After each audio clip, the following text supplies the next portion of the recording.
ধরুন আপনার বাড়িতে আজ আত্মীয় আসবে, নানা পদের মজার মজার খাবার রান্না হবে। সেদিন আপনার কিচেনের অবস্থাটা দেখবেন, এতগুলো হাঁড়ি, পাতিল, কড়াই, ডেকচি, কিচেনে পা রাখার অবস্থা নেই।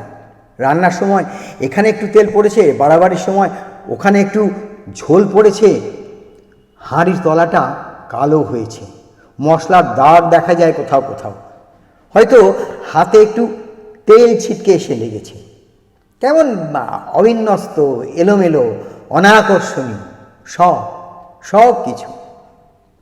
আজ রাতে আপনার খুব আলসেমি পেয়েছে, পাউরুটি আছে বাসায়, শুধু একটা ডিম সেদ্ধ করবেন ভাবছেন।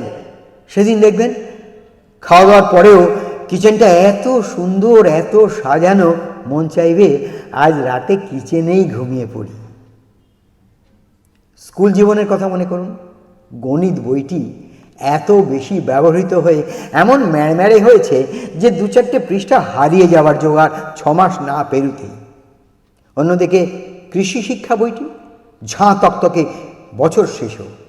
মানুষও তো ঠিক তেমনই, যে মানুষ যত পরিশ্রম, যত সাধনা, যত চ্যালেঞ্জ, যত গভীর চিন্তা, যত দহন, যত ঝামেলার মধ্যে দিয়ে গিয়েছে, তার জীবনেও এখানে সেখানে তেল ঝোল লেগে আছে।